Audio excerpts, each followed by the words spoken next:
Assalamualaikum warahmatullahi wabarakatuh. Saya dari kelompok 2 akan menjelaskan tentang pengertian malaikat dan tugas-tugasnya. Saya Dia Wahyu Apriliana. Dan kenalkan, nama saya Ahmad Farozi Wibowo.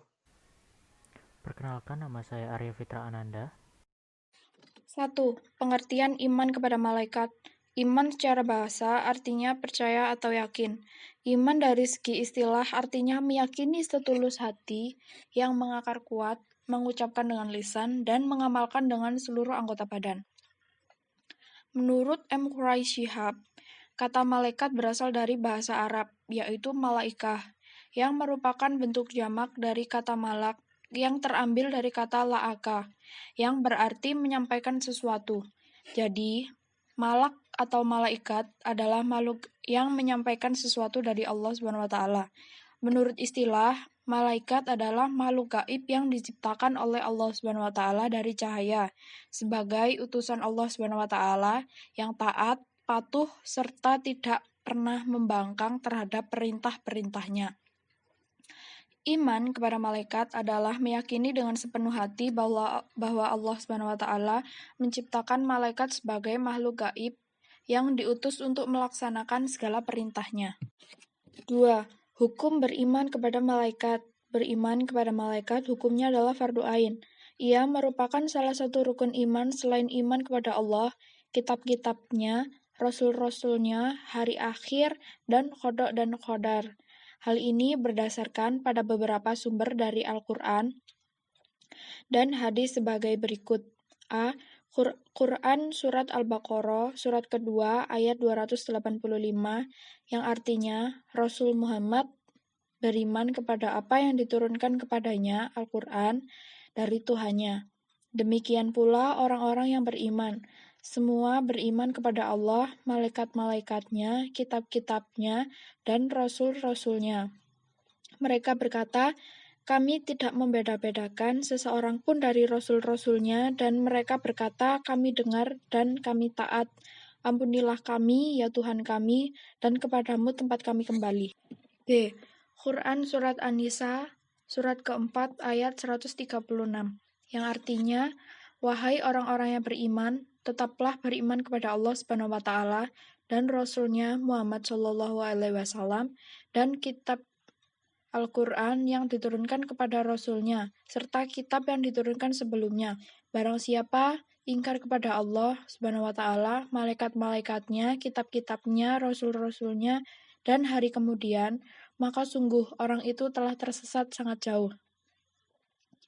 3. Tentang penciptaan malaikat. Mengingat sedikitnya pengetahuan yang dimiliki manusia, terutama berkaitan dengan hal-hal yang gaib, termasuk malaikat, sumber yang dapat dijadikan rujukan untuk mengetahui malaikat adalah dengan berpedoman kepada Al-Quran dan hadis-hadis Rasulullah SAW. Dalam sebuah hadis Rasulullah SAW, keterangan lain tentang malaikat sebagaimana dijelaskan dalam Quran Surat Fatir, surat ke-35 ayat 1, disebutkan bahwa malaikat mempunyai sayap. Allah SWT berfirman, yang artinya, segala puji bagi Allah SWT, pencipta langit dan bumi, yang menjadikan malaikat sebagai utusan-utusan untuk mengurus berbagai macam urusan, yang mempunyai sayap masing-masing, ada yang 2, 3, dan 4. Allah SWT menambahkan pada ciptaannya apa yang Dia kehendaki. Sungguh, Allah SWT Maha Kuasa atas segala sesuatu. Quran Surat Fatir, surat ke-35 ayat 1, berdasarkan keterangan di atas, jelaslah bahwa malaikat adalah makhluk Allah SWT yang diciptakan dari nur atau cahaya dan memiliki sayap. 4. Perbedaan malaikat dengan manusia dan jin. Dari segi asal kejadian, malaikat berbeda dengan manusia dan jin, yaitu bahwa malaikat diciptakan dari nur atau cahaya, sementara manusia dan jin masing-masing diciptakan dari tanah dan api. Dari sifat dan ciri-cirinya, perbedaan malaikat, manusia, dan jin dapat dilihat dalam tabel berikut. Jika malaikat, sifatnya gaib, tidak memiliki nafsu, selalu taat kepada Allah SWT, tidak berjenis kelamin, tidak makan, tidak minum, tidak tidur, dan tidak kawin, dan juga memiliki akal pikiran yang bersifat statis. Jika manusia sifatnya nyata, memiliki nafsu, ada yang taat, dan ada yang durhaka, berjenis kelamin, dan juga makan, minum, tidur, dan kawin, dan memiliki akal pikiran yang bersifat dinamis. Jika jin, setan, atau iblis sifatnya nyata, memiliki nafsu, selalu durhaka kepada Allah SWT, berjenis kelamin, juga makan, minum, tidur, dan kawin, dan memiliki akal pikiran. Selanjutnya, 5. Jumlah malaikat. Karena sifatnya gaib, beberapa jumlah malaikat secara terinci sebagaimana manusia hanya Allah Subhanahu wa Ta'ala dan Rasulnya yang tahu. Namun demikian, keterangan hadis berikut dapat memberikan penjelasan tentang banyaknya jumlah malaikat. Hadis berikut menggambarkan banyaknya jumlah malaikat. Perhatikan hadis dari Ali Ira. Artinya, dari Ali, ia berkata, aku mendengar Rasulullah SAW bersabda, barang siapa mengunjungi saudaranya sesama muslim, maka seakan ia berjalan di bawah pepohonan surga hingga ia duduk. Jika telah duduk, maka rahmat akan melingkupinya. Jika mengunjunginya di waktu pagi, maka 70.000 malaikat akan bersalawat kepadanya hingga sore hari. Dan ia mengunjunginya di waktu sore, maka 70.000 malaikat akan bersalawat kepadanya hingga pagi hari. Hadis riwayat Ibnu Majah. Nama-nama malaikat tersebut diabadikan oleh Allah Subhanahu wa Ta'ala dalam Al-Quran serta hadis Rasulullah SAW. Sebagaimana halnya manusia, para malaikat memiliki tugas. Bedanya, tugas yang diberikan Allah Subhanahu wa Ta'ala kepada manusia seringkali diabaikan, bahkan dipertentangkan untuk dilaksanakannya. Namun para malaikat yang diberikan tugas oleh Allah Subhanahu wa Ta'ala kepadanya tidak pernah menunda, apalagi melalaikan dan membangkang untuk mengerjakannya. Bahkan dia melaksanakan tugasnya sesuai dengan perintah Allah Subhanahu wa Ta'ala dan tidak mendurhakainya. Allah Subhanahu wa Ta'ala berfirman, artinya, wahai orang-orang yang beriman, peliharalah dirimu dan keluargamu dari api neraka yang bahan bakarnya adalah manusia dan batu. Penjaganya malaikat-malaikat yang kasar dan keras yang tidak durhaka kepada Allah Subhanahu wa Ta'ala terhadap apa yang Dia perintahkan kepada mereka dan selalu mengerjakan apa yang diperintahkan. Di antara tugas-tugas malaikat itu antara lain, 1. Beribadah kepada Allah Subhanahu wa Ta'ala dengan bertasbih kepadanya siang dan malam tanpa rasa bosan atau terpaksa. 2. Membawa wahyu kepada para nabi dan para rasul. 3. Memohon ampun bagi orang-orang beriman. 4. Meniup sangkakala. 5. Mencatat amal perbuatan. 6. Mencabut nyawa. 7. Memberi salam kepada ahli surga. 8. Menyiksa ahli neraka. 9. Memikul arsi. 10. Memberi kabar gembira dan memperkokoh kedudukan kaum mukmin. Dan 11. Mengerjakan pekerjaan selain yang telah disebutkan di atas. Penjelasan tentang nama-nama malaikat dan tugasnya masing-masing adalah sebagai berikut. A. Malaikat Jibril. Malaikat Jibril dikenal juga sebagai penghulu para malaikat.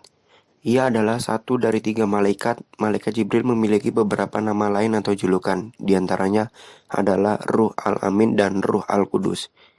Adapun tugas utamanya adalah menyampaikan wahyu dari Allah Subhanahu wa Ta'ala kepada para nabi dan rasulnya.